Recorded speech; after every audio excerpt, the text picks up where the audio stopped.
Okay, so I'm sitting here with Gerrit today. Today we, for the first time, have seen the SL3-P and the SL50 Summilux, which are products that Gerrit has led and within Leica. Is the next step of the SL system, and I want you to introduce yourself and explain a little bit what you do at Leica. Thank you. Yes, I'm product manager at Leica, which means from starting the ideation of new product development to actually supporting the development of the products until to then bring it out to the world. And I'm super excited that finally now we can reveal these two amazing products because I've tested these now for a few months and happy that we finally reveal them.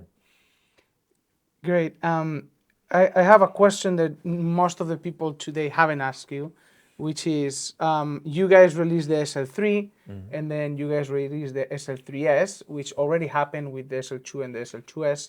But what happened since the moment that they come to you and they said, let's create a new camera, the SL3-P? And how does that evolve from day one until today? What is the process? I mean, I'm sure it's a long process, but in like little steps. Yeah, it is a long process, and I can't explain every detail of that because some things happen within teams, and this is really a development also of changing arguments. Do we really need another camera? Does that make sense? How are our R&D resources, etc., etc.? So there are many things to take into account. Generally speaking, we have a long-term planning, of course. So we have a clear vision where we want to get with that system. And of course, no camera will ever be perfect, never, it's impossible. But we have an idea where we want to get with the system, and we try to get as close as possible with the technologies that are available at that time. And with the SL3, we made extremely great result in having the best image quality possible. 60 megapixels, super high resolution, and until today, probably best image quality possible. Then we had the SL3S, which is super fast, very good autofocus, very good video, so super usable for different use cases than the SL3. And people had to choose between those two cameras. And then we saw there is a possibility to create the SL3-P. And when we saw what maybe could be able, when the engineers pitched some technical ideas to me, I was super excited that we should definitely go that direction. And now we finally have it. What is the process for you personally in your day-to-day? What does it go at the beginning, for example? Do you create a prototype? Do you study the sensors? Or how do you do those initial steps?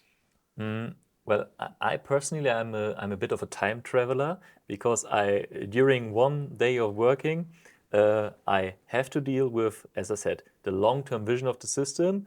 I receive direct feedback from cameras that are already on the market, and I'm supporting the development process of what's happening next. So I'm like within one day living in 3 time zones. Yeah, that's basically how my daily work is going on. And what was the initial question again? is basically what are the initial steps towards creating a new product like this? Yeah. So we of course start with the question, for whom are we designing this product for? So who may benefit from this piece of technology that could be available, that could be developed? And we start with that question, and then of course, the sensor being one of the most important parts of the camera, we develop everything then around to make a package that makes sense, and step by step then we are coming to the final product specification.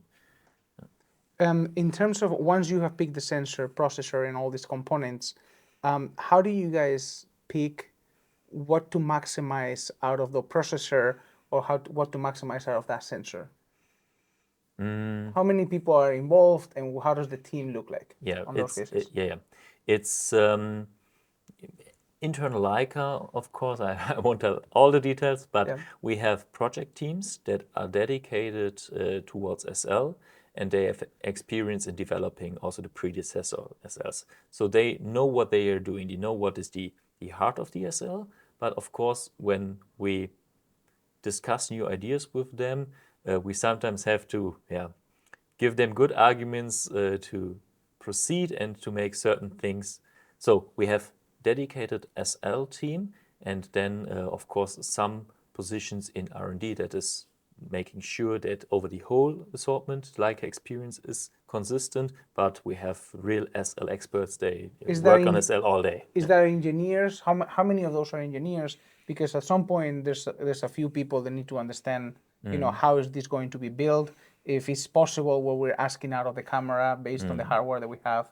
Yeah, so the majority are really engineers, because the development of the products is really very detailed stuff. But of course, we always need to make a practice check. So there are also users, photographers out there whom we try to involve as early as possible into the design of the product. And sometimes even on that way, we change some things of this specification, because the users out there could improve from that. Yeah, and I had an experience with Luca that came to the West Coast, and he was asking a few people, what do you really like of your SL3S video capabilities, and what can, I know he was asking about the SL3S, but I think in the back of his head, he was thinking about how to improve this. So I think we all were talking code to see what we were expecting from this. One thing I wasn't expecting from this is 8K open gate. Yeah. What made you take that decision, and how do you guys get to that decision? I mean, open gate, for those who don't know, you can capture the entire sensor, have all the information that this full frame sensor can deliver. And then you are just much more flexible, whether you want to, in the end, deliver for social media and vertical or YouTube horizontal. This is just such a great feature that users out there could benefit from, because they just have to shoot their content once and have maximum possibilities to use afterwards. But when for example, the 8K is a thing new in the SL system. Yes. How do you guys, why do you guys get to the decision that it was worth prioritizing bringing in 8K into this camera? Because in the SL3S that we're recording with right now, 6K open gate is amazing already. Yeah. So this is one step further. Exactly. What do you guys think that it was necessary for this one in particular? I mean, as I said earlier, we always have a future vision where the system should go. And we want this to be as future-proof as possible. And of course, 8K maybe today is not relevant for everyone, because most of the devices cannot play back 8K content. But we are certain that will go in that direction somewhere, and it just gives you the flexibility to be future-proof with 8K. That's great. I think, you guys created a beast. I don't know if that was the intention, but it's gonna smoke on a lot of cinema cameras. It's gonna smoke on a lot of hybrid cameras in general, and I'm very happy with what you guys presented today. May I add something to that? Yeah, because of course. you're saying we create a beast, and of course I'm super happy that you say that. And yes, what this camera is capable to do is like beast mode. But the important thing is, it can deliver professional results, but you yourself don't have to be a professional. This is what we always have in mind when developing these products. Yeah. So you don't need to be the pro to get professional results out of that camera. That's always very important for me to say when someone says it's a beast. I mean, it is a beast. It's true. You don't need to be a professional to get great results. But if you are a professional, I think that is a great tool for somebody that is only carrying one camera. Exactly. Until now, a lot of people had to carry a cinema camera and then a professional photography camera. And now you got this package that is very compact, especially talking about the 50 millimeter 1.4 that I want to talk about right now. It makes a great compact kit. Questions about the 50. How would you compare this 50 with the previous one? Because you guys already had in the lineup a 50 1.4. Yeah. How do you think they are similar in what, and where are they different? I mean, you said earlier that we talk to you guys out there and we listen on your feedback. And of course, the SL system always was known for great glass. So the image quality of our lenses always had been good. but of course there have been some lenses that were quite big and heavy. So our priority for developing this lens was make it as compact as possible while still retaining the typical Leica look and the high image quality. And you can imagine this is a big challenge. So what we did here, you know that we have a M Zumilux 1.450 millimeter, which is very, very much in favor of the people out there. And we took this as we call it optical example in our development. So this was the internal benchmark for developing this lens. So whenever we discuss MTF curves, etc., we compared the new SL 50mm with the M 50mm. And this was our internal benchmark, and that helped us a lot to find the right sweet spot in where is it the sharpest to how compact can we make it.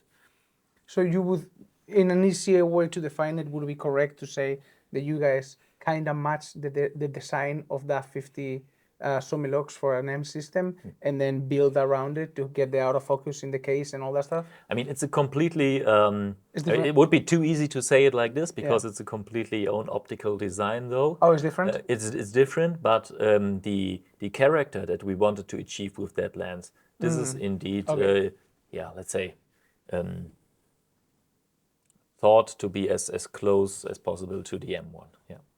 What is the minimum focusing on this one? 50 centimeter. Okay, so it's even better than Yeah, the old 50 millimeters, because that was it is. 0.7. And it's much faster. So we have developed here in-house, was a big development, own voice coil motor, which is super fast and super silent. And this is the big improvement also over previous SL Sumilux. Well, thank you so much, man. This is a lot of information, I think, for everybody to digest. And I'm very grateful that I had some time to sit with you and talk about this and your guys' process.